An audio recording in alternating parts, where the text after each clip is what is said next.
আমার কাছে তো রোজার দিনের মতো লাগতেছে, রোজা মনে হয় কাছে গেছে।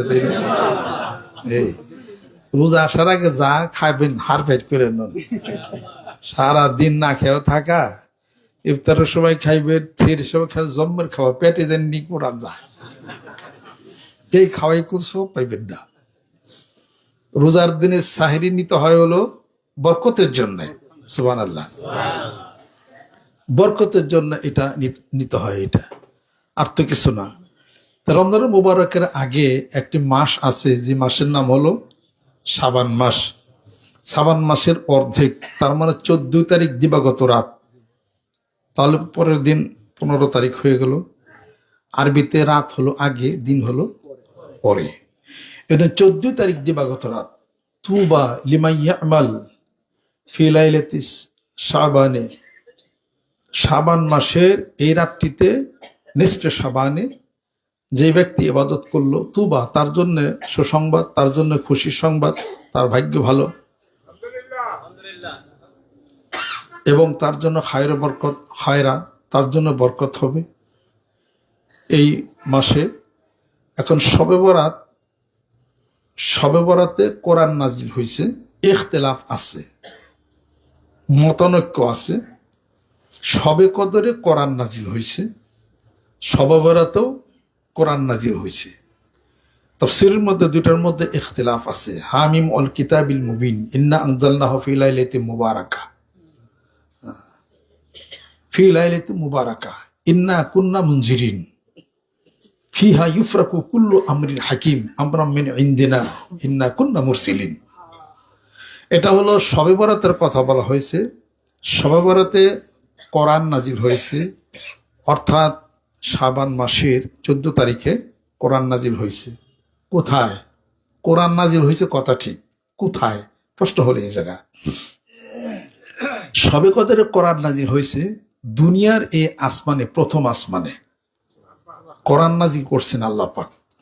কোরআন নাজিল করছেন শবে কদর রাত্রিতে, ইন্না আনজালনাহু ফি লাইলাতিল কদর ওয়া মা আদরাকা মা লাইলাতুল কদর লাইলাতুল কদর খায়রুম মিন আলফি শাহর তানাজ্জালুল মালাইকাতু ওয়ার রূহু ফিহা বিইজনি রাব্বিহিম মিন কুল্লি আমর সালামুন হিয়া হাত্তা মাতলাইল ফজর। শবে কদরে এই রাত্রিটা আল্লাহ পাক কোরআন নাজিল করেছেন দুনিয়ারই প্রথম আসমানে। সেইখান থেকে কিছু কিছু করে আল্লাহ মুকসিন, কিছু কিছু করে আল্লাহ পাক 63 বছর জীবন জিন্দিগিতে অবস্থার পরিপ্রেক্ষিতে আল্লাহ পাক কিছু কিছু করে তার রাসূলের উপরে এই বাকি কোরআনুল কারীম খাতমা বিল খায়ের করেছেন। জোরকন সুবহানাল্লাহ। মহিমান্বিত ওই রাত্রির নাম হলো শবে কদর।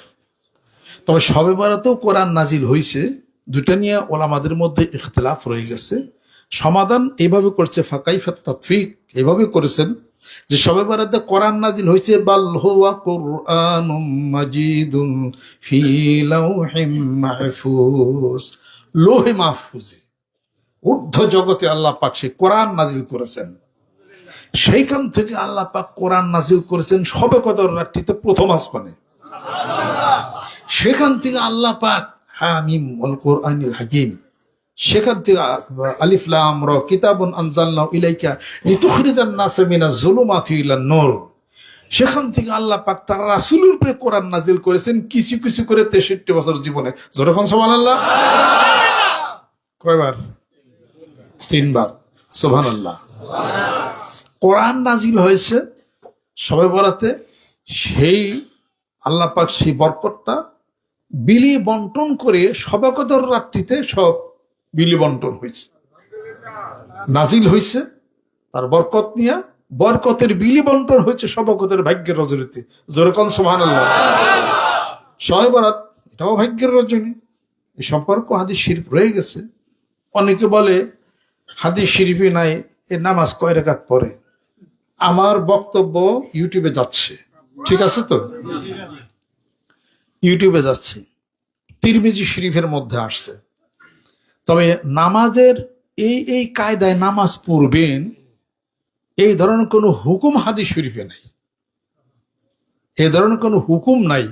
আপনি যত ইবাদত বন্দেগী চালাই যেতে পারেন, নফল নামাজ সারা রাত্রি বারো পড়েন, কোরআন শরীফ তেলাওয়াত করেন, এই কায়দায় নামাজ পড়তে হবে, এইটাকে জানা লাজম মনে করা এটা ঠিক না।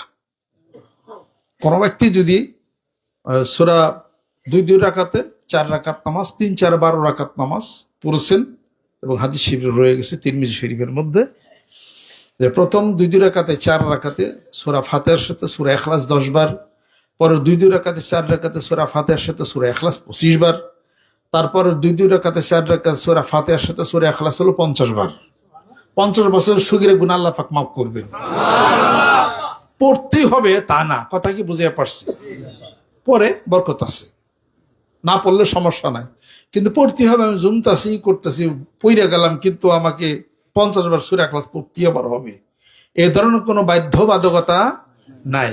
আপনি কোরআন শরীফ পড়লেন, কোরআন শরীফ এক পাতা পড়লেন না, নামাজ পড়তে যায় সারা রাতটি কাবার করলেন, আবার ভুল হয় কিনা, আবার কোনো মানুষকে দেখছি আবার ওই যে খড়ি আছে না, খড়ি যাবা পাট খড়ি, এগুলো আবার ভেঙে ভেঙে লয় কিছু, এই 20 বার হয়েছে সূরা ইখলাস, 30 বার হয়েছে, এক কাঠিতে 10 বার করে আর কি, এলে করে নামাজ হইবনি। সবে বরাত না কিছু বাড়াবাড়ি আছে, এটা ইসলাম আদৌ অনুমোদন করে না। পটকা ফুটান, বাজি ফুটান, দিয়াবাতি, আমরা ছোটকালে দিয়াবাতি করতাম, এরকম সমস্ত ওই মোমবাতি টমবাতি ধরে আস, তখন তার বুঝতাম না মাছ আলা কি। নানির বাড়িতে সব একদম আলো টলো সহ্য করে, তারপর হালুয়া টোলা দিয়ে রুটি মুটি খাইয়া কি অবস্থা। আদৌ জানতাম না যে কেন হালুয়া রুটি, এটার কোনো দলিল কোন খুঁজা পাই নাই। ওই সবাই করতো, আমরাও করতাম, এটার নাম দিয়াবাতি। সবে বরাত মানে দিয়াবাতি, এটা হালুয়া রুটি খাইতেই হবে। এখন যেমন আর কি বুঝলাম যে না, আসলে এটার কোনো শরীয়তের কোনো হিসাবপত্র নাই। কিন্তু যদি কেউ এইভাবে নামাজ পড়ে, কোরআন শরীফ পড়েন, 2 রাকাত পড়লেন, 4 রাকাত পড়লেন, অসুবিধা কি? নফল নামাজ তো 2 রাকাত করেই হয়। তা আপনি 2 রাকাত করে নফল নামাজ 20 রাকাত পড়েন, 50 রাকাত পড়েন, অসুবিধা নেই, 4 রাকাত পড়েন, অসুবিধা নেই, কোরআন শরীফ পড়লেন, তাসবিহ তাহলিল পড়লেন। কিন্তু শবে বরাতের এই রাতকে নিয়ে বাধ্যবাধকতার কোনো আমল, কোনো হিসাবপত্র নাই, এটা ঠিক। কিন্তু যদি কেউ পড়ে, তিরমিজি শরীফের মধ্যে আসছে, তার সে সওয়াব পাবে। সুবহানাল্লাহ।